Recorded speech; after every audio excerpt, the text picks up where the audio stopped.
Hola, ¿qué tal? Sean bienvenidos a un nuevo video de cultura jurídica. Como lo prometimos en el video anterior, para quienes no lo han visto se los dejo aquí abajo en la descripción.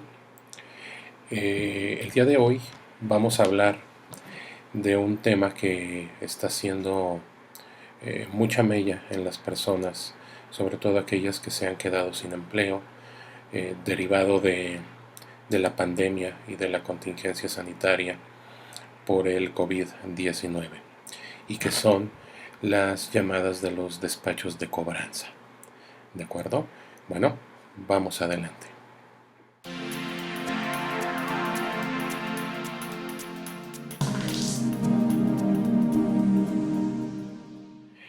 Bueno, como lo mencionamos, el día de hoy vamos a hablar de estas, ¿por qué no decirlo?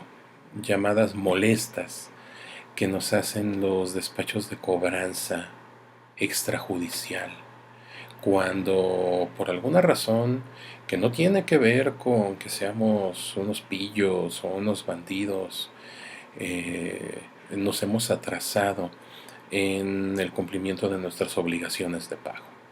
Este incumplimiento sin duda muchas veces tiene que ver con una cuestión atribuible a la situación económica que vive nuestro país. La verdad es que eh, lamentablemente la economía de nuestro país no garantiza el que tengamos ingresos constantes, fijos y suficientes.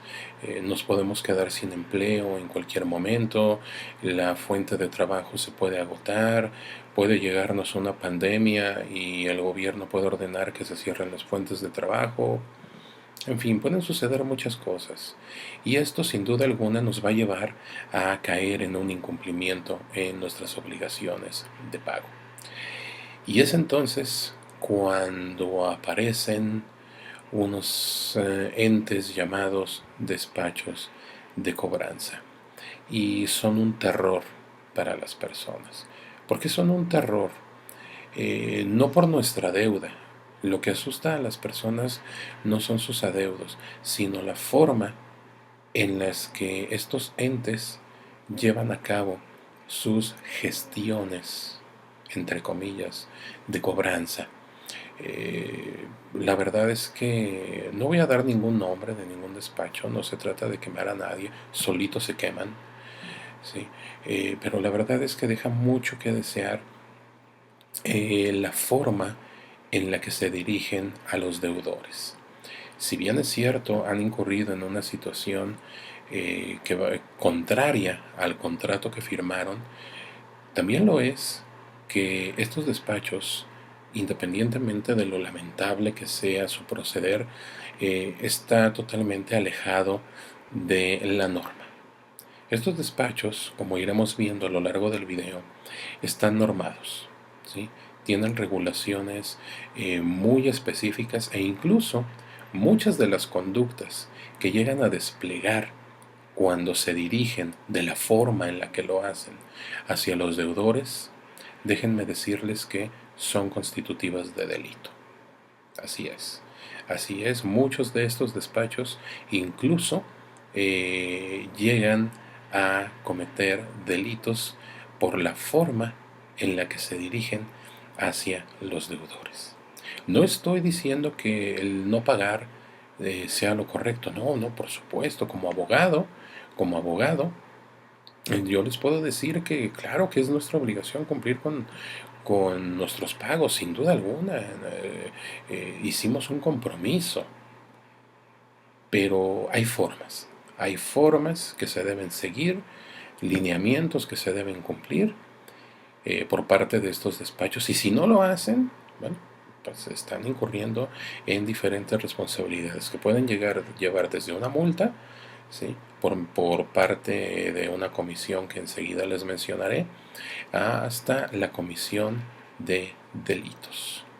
Entonces, bueno, vamos por partes, vamos por partes. Primeramente, ¿qué entidad es la encargada de atender este tipo de situaciones? Los deudores no están solos. Quiero dejar muy en claro desde este momento que no están solos, ¿sí? Que estos despachos no tienen la sartén por el mango. Son simplemente, vamos a decirlo con todas sus letras, perdón, son simplemente un intermediario, ¿sí? Que contrata a una entidad financiera, es decir, un banco, y los cuentahabientes, o en este caso deudores, ¿sí? Esta entidad, ¿sí?, es la Comisión Nacional para la Protección y Defensa de los Usuarios de Servicios Financieros, mejor conocida por sus siglas como CONDUCEF. Ante ella vamos a poder interponer quejas por el mal actuar de estos despachos. Ahora bien, déjenme abrir un pequeño paréntesis aquí. Debí haberlo mencionado al principio, pero bueno, aprovecho este momento para hacerlo. En esta ocasión solamente nos vamos a dirigir a aquellos despachos que realizan la cobranza de bancos, ¿de acuerdo? Solamente si usted que me está viendo, que me está favoreciendo con ver este video, tiene adeudos de banco, es la Conducef la que va a tomar conocimiento de su queja. En otro video, ¿sí?, si este video les es útil y llega a suficientes vistas, en un video futuro hablaré de la cobranza que hacen de entidades o de sociedades mercantiles distintas a los bancos, ¿sí?, como mueblerías, ¿sí?, que ya por ahí se han de estar imaginando algunas, o cualquier otra sociedad mercantil que como parte de su actividad o de su mecanismo de negocio sea el otorgamiento de crédito o de pago a plazos, ¿sí?, que nos permita pagar los bienes o los servicios que contratemos o que adquiramos mediante el otorgamiento de un crédito o de plazos para hacerlo. Pero eso lo estaremos hablando en otro video.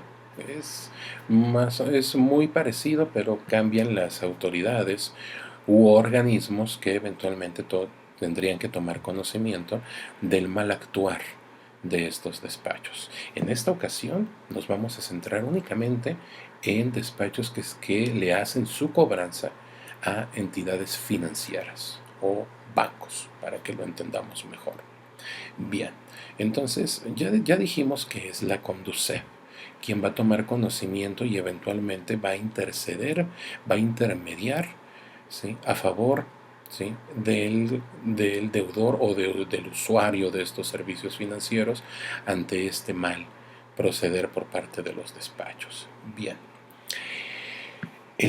la ¿cómo deben llevar a cabo su cobranza los despachos? Está regulada en la ley. No se mandan solos, ¿sí? Hay regulaciones específicas que dicen cómo se deben de conducir, cómo se deben de dirigir hacia el deudor o cuentaviente hasta ese momento. Vamos a mencionar primeramente, sí, que nuestra primera norma de referencia va a ser la Ley para la Transparencia y Ordenamiento de los Servicios Financieros.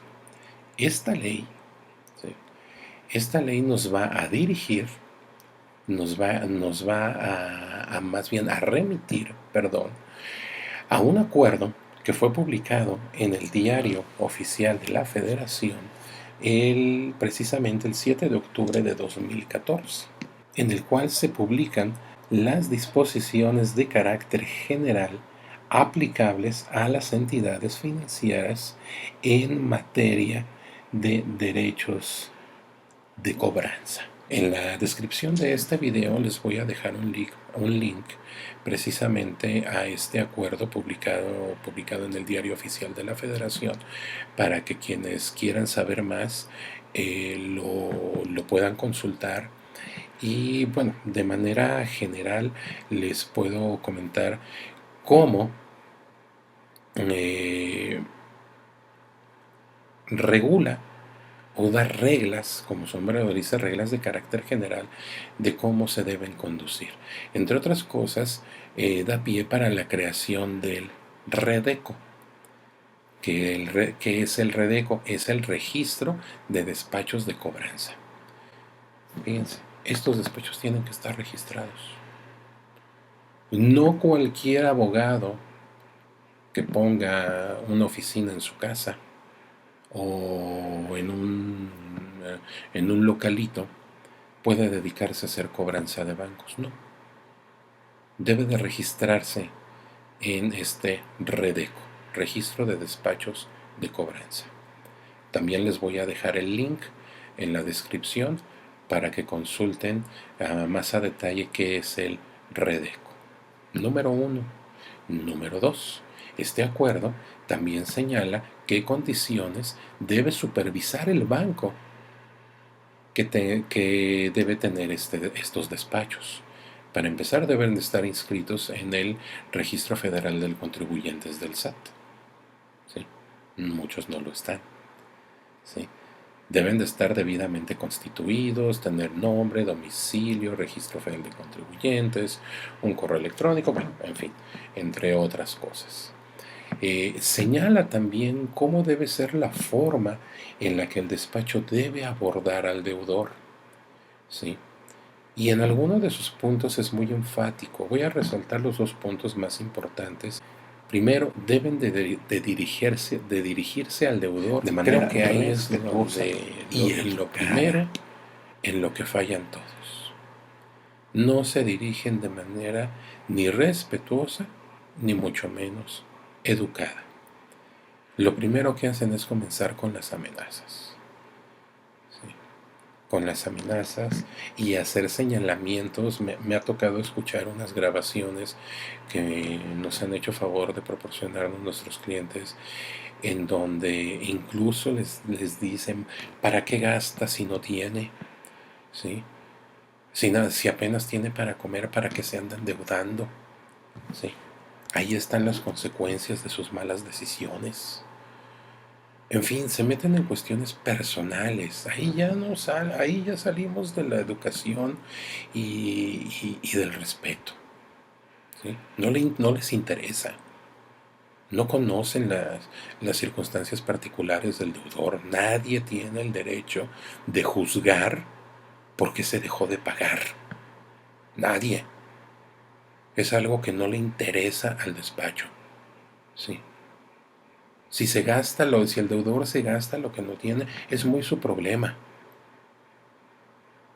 Efectivamente, después se enfrentará las consecuencias, pero las que sean legalmente procedentes y posibles. Más adelante vamos a ver ese tema. ¿Sí? Legalmente procedentes y posibles. Entonces, ahí, de entrada, ese primer aspecto no se cubre. Segundo, el horario en el que estos despachos podrán hacer su trabajo, y que es un horario contemplado entre las 7 de la mañana y las 22 horas o las 10 de la noche. Porque se habían dado unos absurdos en el que contrataban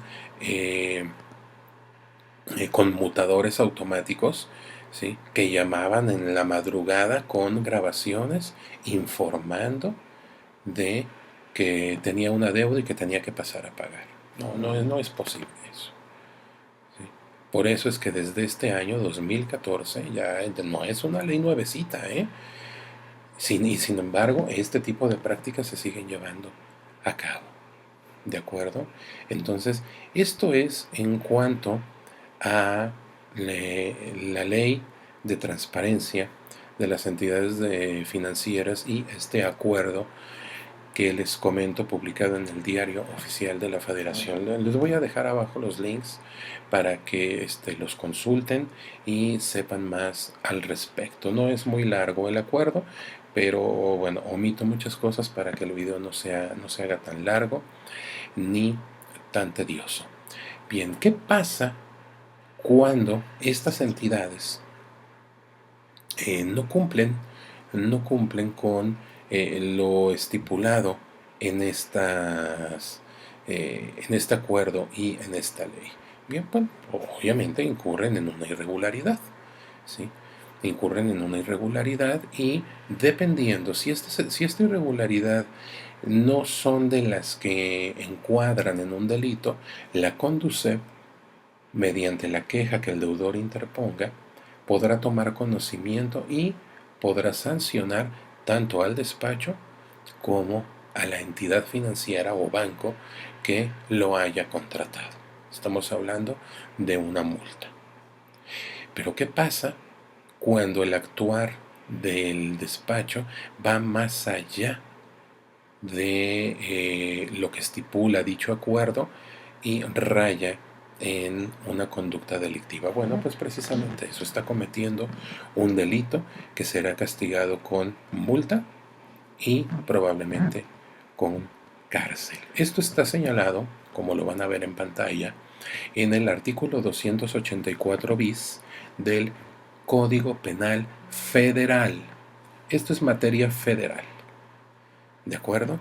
Es materia federal por tratarse de entidades financieras. Y vamos a ver, como ven, dice que se sancionará de 1 a 4 años de prisión. No es mucho, pero es más, ni siquiera podrían pisar la cárcel, podrían salir libres con una garantía económica o fianza, para que lo entendamos mejor, ¿sí? Pero adicionalmente se podrá imponer una multa de 50,000 a 300,000 pesos. Bueno, aquí la ley todavía no se ha actualizado, todavía dice pesos, en realidad ya son UMAS, unidades de medida y actualización. ¿A quién se le impondrán estas sanciones? A quien lleve a cabo la actividad de cobranza extrajudicial ilegal. Aquí ya empezamos a tener un poco más de luz al final del túnel, ¿verdad? Creíamos que estábamos solos, ¿sí? Creíamos que estos despachos eran omnipotentes, que efectivamente podían hacer todo lo que quisieran, y no. Por el contrario, muchos de ellos cometen esto que vamos a ver enseguida. Dice el primero, ¿sí? Si utiliza además documentos o sellos falsos, la pena y la sanción económica aumentará una mitad. Esto lo hacen todos. Esto lo hacen todos. Utilizan documentos que se asemejan en grado de confusión a documentos oficiales. Y como vemos, esto es un delito, ¿sí? Emplean términos, ¿sí? Y le dan un diseño a esas hojitas que mandan y que dejan pegadas ahí en la puerta para que todo el mundo las vea, que pareciera que es un mandamiento judicial. Y pues no está muy lejos de ser un mandamiento judicial. Es un documento mal hecho, ¿sí? Carente de toda legalidad, sin duda alguna, ¿sí? Pero ponen ahí letrotas y embargo inminente en 24 horas, en fin, bueno, es una cosa, es un alarde de entre desconocimiento y amenaza que, bueno, dice además, si incurre en usurpación de funciones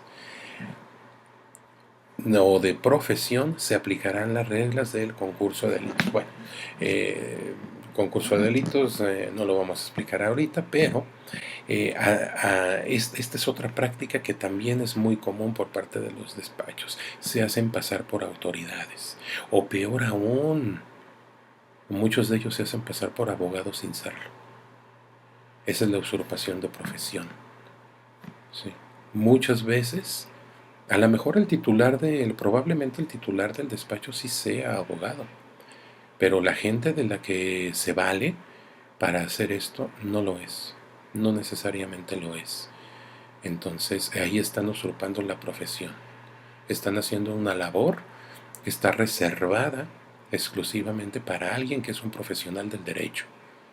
Y para poder acreditar que se es profesional del derecho, se debe contar con una cédula profesional, expedida por la Dirección General de Profesiones de la Secretaría de Educación Pública Federal o del estado en el que se encuentra. En el caso aquí de Jalisco, pues, en Jalisco se expiden sus cédulas profesionales. ¿De acuerdo?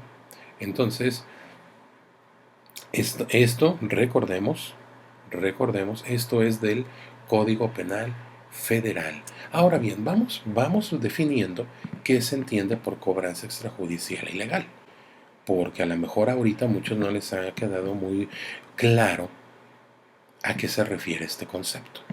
Bien, nos dice el Código Penal, como lo podemos ver, ¿sí?, que la cobranza extrajudicial ilegal, ¿sí?, es el uso de la violencia o la intimidación, ¿sí?, una intimidación ilícita, ya sea personalmente o a través de cualquier medio. ¿Le suena conocido? ¿Sí? Violencia o intimidación. Violencia, ¿sí?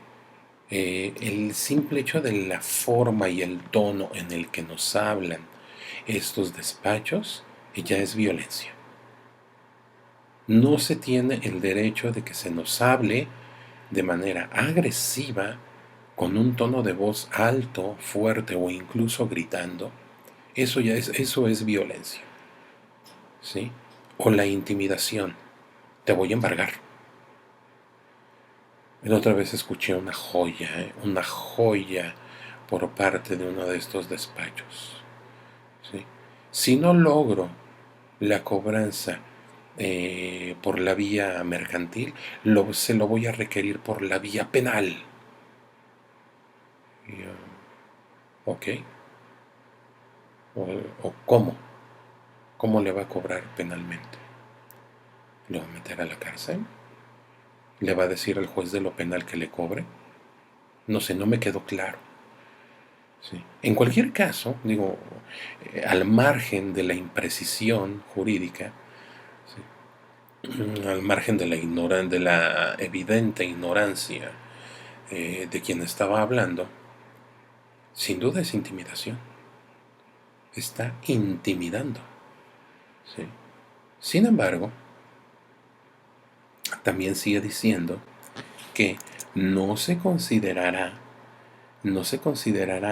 como cobranza extrajudicial ilegal cuando solamente se limite, ¿sí?, se limite a indicar o informar las consecuencias, ¿sí?, posibles. ¿A qué se refiere con posibles? Posibles jurídicamente y que sean válidas, ¿sí? Y aquí es donde esta persona que me tocó escuchar, pues esto fue contraria a esto. No es posible ni jurídicamente válido cobrar un adeudo que proviene de un acto jurídico, civil o mercantil por la vía penal. No, eso no se puede. Probablemente lo que quiso decir, así que tratando de interpretar sus palabras, ha de haber querido decir que podría ser posible que lo acusara de un delito, lo cual es muy complicado. ¿Por qué? Vamos a ver lo siguiente, y esto es muy importante que lo sepan. La Constitución nos otorga una garantía de protección en su artículo 17, en el último párrafo. Nadie puede ser aprisionado, es decir, nadie puede ir a la cárcel por deudas de carácter puramente civil. Esto es de nuestra Constitución política. Ahí está contenida esta garantía. Esto nos libra de ir a la cárcel por dejar de pagar nuestras deudas o por dejar de cumplir nuestras obligaciones de pago. Es muy diferente, y aquí es donde muchos abogados y muchos que no son abogados se confunden. No es un delito ser pobre, no es un delito quedarse sin trabajo y que derivado de ello caigamos en un incumplimiento en nuestras obligaciones de pago. No, no es un delito. Si eso fuera, si fuera lo contrario, la mitad del país estaría en la cárcel y la otra mitad estaría escondiéndose, dándose a la fuga. Es muy diferente que nuestro incumplimiento sea derivado de una situación entendible como es quedarnos sin empleo o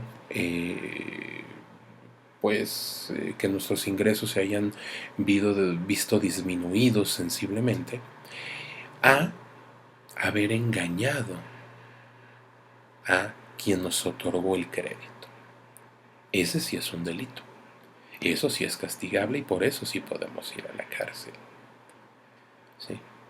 Si yo fui al banco y obtuve un crédito, obtuve una tarjeta de crédito mediante engaños, ¿sí? Entonces eso sí es un delito y se llama fraude. ¿De acuerdo? Porque mentí sobre mis ingresos. Dije que ganaba 300,000 pesos al mes cuando en realidad nada más gano 15. Dije que mi casa era propia cuando en realidad vivo con mis suegros. Es decir, toda la información que nos solicitan al momento de darnos un crédito, mentimos. Y aún más, presentamos documentos falsos, recibos de nómina falsos, escrituras falsas, etc. Y logramos engañar al banco y nos dio el crédito y dejamos de pagar. Ahí sí podemos ir a la cárcel, no por la falta de pago, no, sino por las conductas que fuimos cometiendo para lograr hacernos de ese crédito, por haber engañado, mentido y engañado al banco. Estamos cometiendo el delito de fraude. Por eso sí podemos ir a la cárcel, pero nuevamente no por el adeudo, sino por las conductas que desplegamos. Ahora bien, si legítimamente, con base en los datos de nuestra realidad, pues yo gano 15 y me gustaría tener una tarjeta de crédito. Bueno, pues en base a tus ingresos y tu situación, pues sí te puedo otorgar un crédito, pero pues de 5,000 pesitos nomás. Ah, perfecto. Con eso es más que suficiente. Y de repente nos quedamos sin trabajo y dejamos de pagar.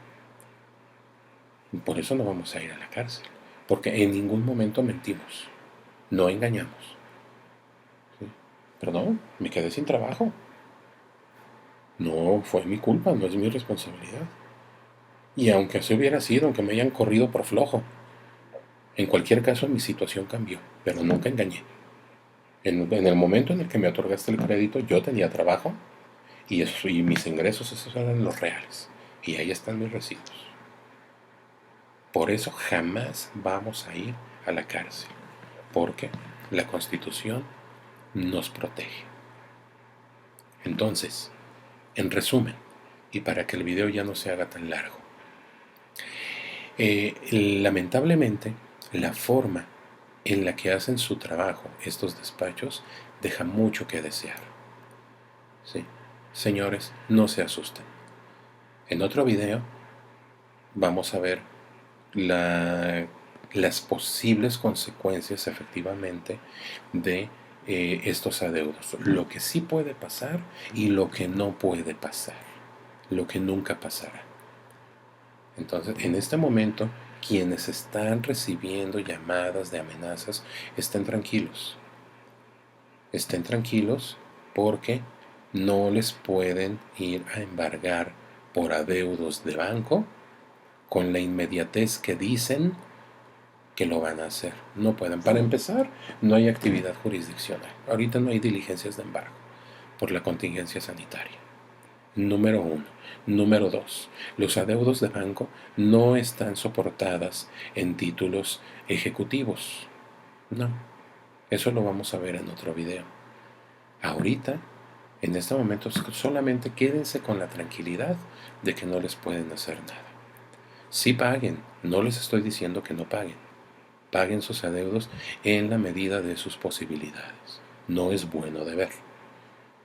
Pero como no es así como no es bueno deber, tampoco es correcto la forma en la que los abordan los, los despachos de cobranza. No es la mejor manera, como ya quedó claro. ¿Sí?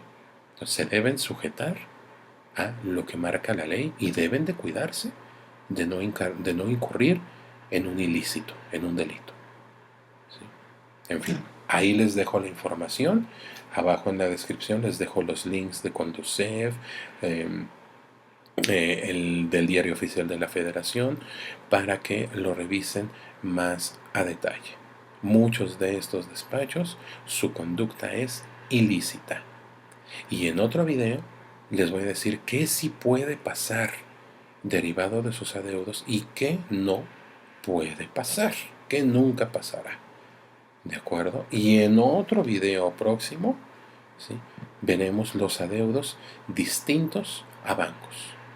Y me refiero a mueblerías y todos estos lugares que son famosos, ¿verdad? Aquí que son hasta motivo de memes, por la forma tan feroz con la que requieren a los deudores. Bien, hasta aquí el video de hoy. Si les fue útil, independientemente de si les gustó, seguramente no les gustó estarme viendo. No es si les gustó. Si les fue útil, si les sirvió el video, compártanlo. Compártanlo con otras personas que crean que también les puede servir. ¿De acuerdo? Y esto también me ayudará a seguir haciendo más videos similares. ¿De acuerdo? Denle like, suscríbanse y compártanlo para que otras personas que estén pasando por esta misma situación les sirva y de alguna manera encuentren tranquilidad. Dejo mis redes sociales para que nos sigan y déjenme sus comentarios de qué otros temas quieren o les gustaría que tratáramos. ¿De acuerdo? Bien, mi nombre es Jorge Plata, de Cultura Jurídica y del despacho Plata Aguillón Advisors. Nos vemos en la próxima. Muchas gracias.